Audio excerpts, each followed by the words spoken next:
Banyak orang di luar sana menabung. Tetapi kadang-kadang cara menabungnya itu salah. Dalam arti belum terkumpul udah diambil.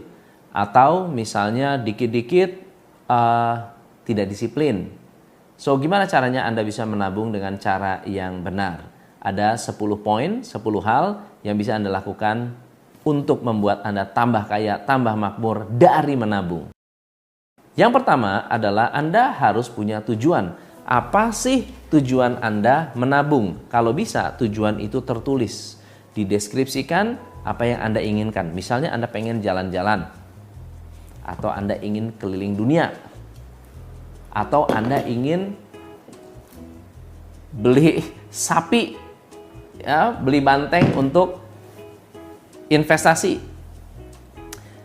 Sehingga pada saat tujuan itu Anda tetapkan, Anda bisa memastikan Anda punya motivasi yang kuat untuk disiplin. Yang kedua adalah buat jadwal. Saya mengajarkan anak saya untuk menabung. Caranya sederhana, membuat jadwal setiap hari. Kalau pulang kerja, saya kasih mereka uang untuk dimasukkan ke dalam tabungan atau celengan. Jadi setiap hari mereka akan tagih saya, "Pak, Dede mau nabung."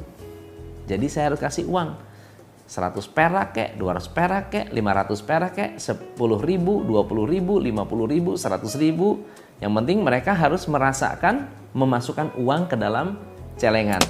Dan kalau jadwal itu didisiplinkan, misalnya dulu saya nggak punya income yang besar.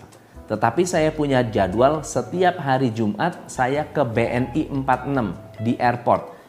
Ada duit, nggak ada duit, nabung. Artinya kalau saya punya uang lebih berapapun, meskipun waktu itu saya inget banget, saya nabung cuma 10 ribu, saya nabung cuma 5 ribu, yang penting saya nabung. Dan kadang-kadang malu juga, baju keren, pakai dasi, tapi nabungnya cuma 10 ribu, itu waktu itu memang income-nya sedikit. Tetapi dengan saya memiliki disiplin seperti itu, setiap Jumat kayaknya kalau nggak nabung ada yang salah. Pada saat saya mulai memiliki income yang bagus, Jumat itu menjadi lebih menyenangkan ketika kita keluar uang yang lebih besar. Karena ritual dan disiplin itu sudah terbentuk, ada ataupun tidak ada uang. Yang ketiga, saya belajar satu pelajaran dari yang namanya Millionaire Next Door.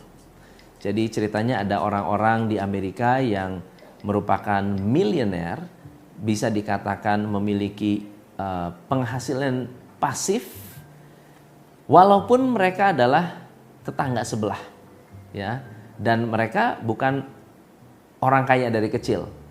Yang membedakan adalah mereka memiliki kebiasaan yang luar biasa. Mereka memiliki debt repayment system, atau membayar hutang otomatis. Nah, yang menarik adalah saya jadi terpikir, kenapa nggak kita nabung otomatis?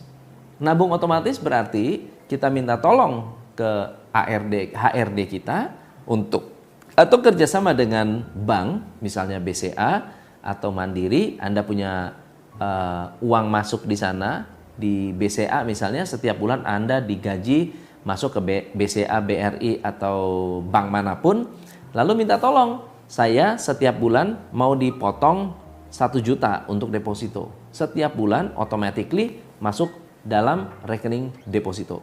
Dan kalau automatic debit ini berjalan, Anda nggak usah mikir bahwa Anda harus nabung. Anda automatically sudah pasti menabung. Yang keempat adalah jangan harus nunggu besar baru Anda nabung. Mulailah dari hal yang kecil, mulailah dari uang kecil, yang penting mulai, yang penting nabung. Mulai dari kecil berarti lebih bagus daripada tidak sama sekali.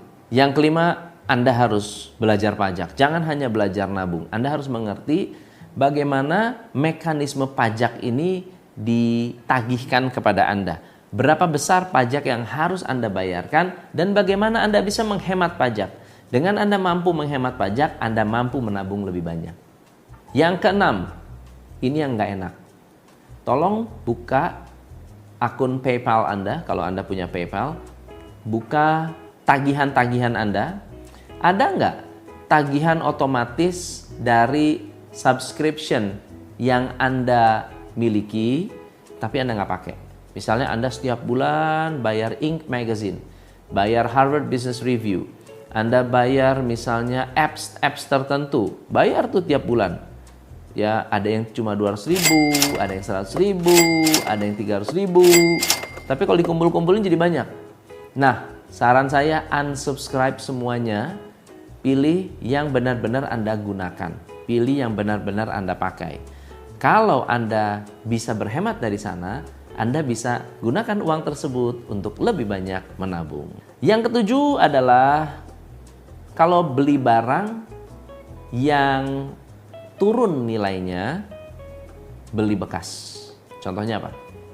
Beli mobil, jangan beli mobil baru, tapi beli mobil bekas. Kenapa? Karena mobil bekas itu antara biaya perawatan dengan nilai jual itu berbanding terbalik.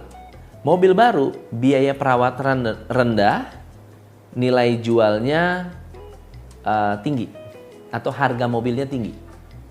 Tetapi kalau Anda punya mobil 2 tahun ya, atau misalnya Anda lepas 1 tahun 2 tahun, harga belinya bisa turun, tetapi biaya perawatannya masih rendah. Jadi belilah mobil-mobil yang umurnya masih muda tetapi bekas. Ketika Anda beli masih bagus, biaya perawatan masih rendah, dan akhirnya Anda bisa nabung. Anda nggak perlu beli baru karena yang bekas pun masih bagus. Lebih hemat banyak. Yang kedelapan, belanja saat diskon. Karena banyak sekali baju-baju di luar sana yang pada saat diskon banyak yang bagus-bagus. Dan saat tidak diskon dengan saat diskon itu sama kerennya. Nggak ada yang tahu. Nggak ada yang tahu kalau Anda beli baju waktu diskon ya. Kecuali kalau Anda beli baju diskon tangannya buntung sebelah atau sobek-sobek, atau mungkin kakinya kalau beli sepatu diskon sepatunya cuma separuh. Itu nggak mungkin seperti itu. Karena baru bekas nggak kelihatan, nggak ada yang tahu. Jadi belilah baju atau fashion yang bisa dikatakan saat diskon jauh lebih profitable. Yang kesembilan, makan di rumah supaya Anda bisa lebih berhemat dan bisa menabung lebih banyak. Saya itu senang makan di rumah. Maksud saya sering bawa makanan dari rumah ke kantor. Jadi saya nggak perlu beli makan siang. Dan itu jauh lebih hemat dan jauh lebih sehat. Yang ke-10, kalau sakit, go generic.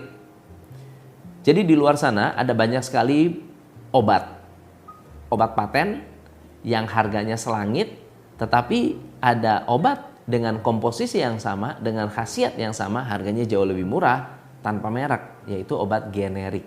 Nah, obat generik ini belakangan saya banyak sekali beralih ke obat generik. Karena ternyata khasiatnya sama, harganya jauh lebih murah. Sehingga kita tidak termakan yang namanya promosi atau termakan iklan. Dan kalau dikatakan khasiatnya sama-sama aja bagus. Suatu hari salah satu asisten rumah tangga saya sakit. Saya bawa ke rumah sakit besar, keluar uang 1,5 juta, ternyata dikasih obat tidak sembuh. Lalu kemudian karena nggak sembuh, saya bawa ke puskesmas. Dibawa ke puskesmas hanya keluar 50.000, nggak nyampe. Pulang sembuh total. Jadi 50.000 mengalahkan 1,5 juta. Teman-teman, apa yang saya berikan hari ini atau 10 poin ini adalah 10 poin yang akan membuat Anda lebih banyak menabung. Dan bukan hanya sekadar menabung, tapi Anda punya strategi untuk punya uang lebih untuk menabung. Setelah uang Anda cukup, saran saya investasikan. Investasikan di emas, investasikan di properti, atau investasikan di diri Anda sendiri untuk belajar agar mindset Anda, pikiran Anda tambah hebat untuk jadi orang yang hebat.